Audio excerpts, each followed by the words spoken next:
세상을 살다 보면 간혹 힘들고 지쳐 있을 때가 너무나 많이 있습니다. 그때마다 세상을 등지고 때로는 세상을 버릴 거라는 그런 생각을 많이 갖게 됩니다. 그래서 토마스 플러는 이렇게 이야기를 했습니다. 큰 희망이 큰 사람을 만든다. 여러분, 이 가을에 지치지 마십시오. 신나는 금요일, 오늘도 음악다방과 함께 여러분들의 귀를 즐겁게 해드리겠습니다.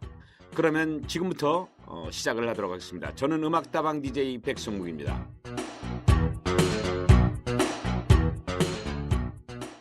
네, 그동안 어떻게 지내셨나요? 벌써 9월의 마지막 주입니다.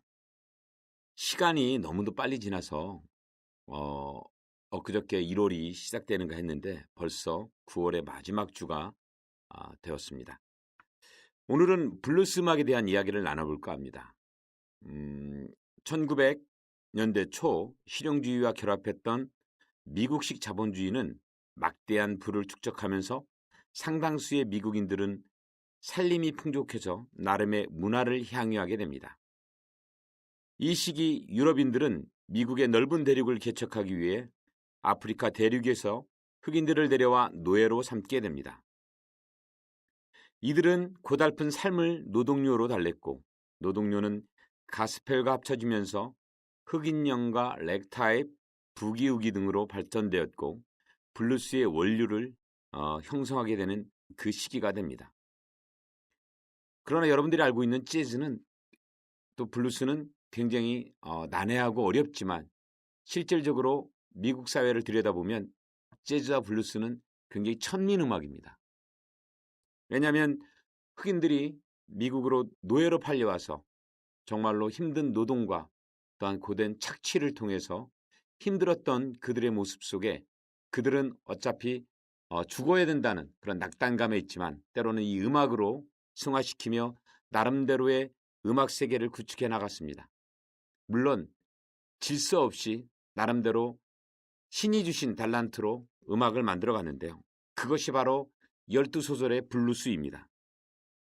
블루스는 12마디의 형태로 화성적으로는 3음과 5음, 그러니까 C 메이저라면 도미솔, 그 다음에 7, 단칠도의 음으로 만든 도미나트 7 코드의 음계를 사용하여 굉장히 우울한 분위기로 나타나는데 이를 우리가 블루노트라고 부릅니다. 예를 들자면 C7의 4마디, 그 다음에 F7 2마디, 다시 C7 2마디, 그 다음에 G7 1마디, F7 1마디, C7 1마디, G7 1마디 이렇게 12소절이 계속 반복되면서 블루스의 노트가 진행이 됩니다. 대부분 세계적인 기타리스트 에릭 클랩턴이나 지미 페이지, 제프 백, 그 다음에 다양한 기타리스트들이 많지만 그들은 이 12소절의 블루스의 노트로 음악을 연주하고 또 연습을 해왔습니다. 1920년대부터 1930년대까지 활동했던 멤피스 미니는 물론 이분이 1973년에 사망을 했지만 그분과 함께 팀파레드, 또 빅빌 블론지, 그 다음에 보이 윌리엄스 등 이런 시카고에서 인기 있던 블루스 가수였지만 제2차 세계대전 이후 머디 워터스, 하울링 울프, 멜보 제임스, 리틀 워터, 그 다음에 제이콥스 등 다양한 블루스맨으로 바뀌게 됩니다. 재즈 기타리스트 찰리 크리스천이 일렉 기타가 도입된 후에 블루스 역시 일렉트릭 기타를 받아들이기 시작하게 됩니다. 티본 워커에 의해 블루스가 도입된 일렉트릭 기타의 사용은 대규모 콘서트홀에서 연주가 많아지기 시작한 블루스맨들에게는 어쩔 수 없는 선택이었던 것입니다. 원래 블루스는 애초에 말씀드렸듯이 정말 힘들고 어려운 사람들이 연주를 하는 음악인데요. 흑인들이 미국 사회에 진출하면서 굉장히 소외되고 나름 굉장히 외로운 시간들을 보내게 되니까 마을마다 또 몇몇 사람들이 기타와 또한 젬베나 또 퍼커션을 가지고 이 블루스 노트를 연주를 하기 시작을 했습니다. 그 가사가 계속 보면 굉장히 어렵고 힘든 사회를 반영할 수 있는 가사들이 많이 있습니다. 하지만 아까 말씀드렸듯이 티본 워커에 의해 블루스가 도입된 그 일렉트릭 사운드가 점점 커지면서 또한 고출력 앰프를 동반한 일렉트릭 기타가 단지 사용되는 악기가 변화되는 것이 아니라 여러 가지 플레이를 위한 그런 액세서리들이 많이 등장을 합니다. 예를 들자면 일렉트릭을 연주하는 데 있어서 보들렉이라는 그 병으로 연주하는, 요즘은 뭐 플라스틱으로 보편화되어 있지만 플라스틱으로 일렉트릭을 사용해서 연주하는 것이 물론 컨트리의 포크가 시작이 됐지만 원래 그것은 블루스의 악기였습니다. 이렇게 다양한 악기가 변화시키면서 사용되면서 과거 어쿠스틱 기타에서만 사용할 수 없었던 일렉트릭의 기타만의 독특한 주법들이 사용되기 시작됐습니다. 본격적으로 모던 블루스의 시대가 시작되었음을 알리는 신호탄이 바로 일렉트릭이 시작되었던 신호탄이었습니다. 이를 우리가 일렉트릭 블루스 또는 시카고 블루스라고 부르게 되는데요. 시카고 블루스는 그 후에도 도시풍의 블루스인 어반 블루스의 발전에 가장 큰 역할을 하게 됩니다. 1940년대 주로 시카고 남부의 바나클럽에서 생겨난 시카고 블루스는 머니 워터스, 하울링 wol프 등으로 일렉트릭 기타, 하모니카, 또한 일렉트릭 베이스, 오르간, 키보드, 이런 드럼으로 소규모 편성되어 연주를 시작을 했습니다. 시카고 블루스는 컨트리 블루스와 함께 여러 면에서 다른데요.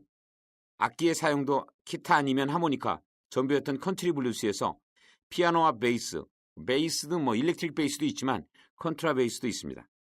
또한 드럼 등이 본격적으로 사용되어 음악적인 테크닉 및 표현 방식이 훨씬 다양해지기 시작을 합니다. 블루스에 일렉트릭 기타가 도입되면서 수많은 전설적인 뮤지션들이 나타나기 시작을 합니다. 여러분들 잘 알고 계시는 엘모아 제임스, 월리 딕슨, 티본 워커 등이 로큰롤과 록의 출현에 직접적인 영향을 끼치게 됩니다. 블루스와 재즈가 일반 소일거리라면 그 뒤에 나타난 락은 정말 거대한 스케일의 연주가 시작을 됩니다. 최근에 들어와 흑인 음악을 통칭하는 표현으로 사용되는 리듬앤블루스는 사실 1940년대 일렉트릭 블루스를 의미하는 표현이었습니다. 시카고 블루스가 가스펠적인 요소를 받아들임으로써 탄생한 리듬앤블루스는 그 어떤 블루스보다도 블루스의 전통에 가까운 블루스 음악이라고 할 수 있습니다. 그리고 가장 흑인적인 음악이라는 리듬앤블루스가 백인적인 전통이 강한 음악 컨트리 앤 웨스턴과 합쳐짐으로써 인종을 초월한 음악 로큰롤이 탄생을 하게 됩니다.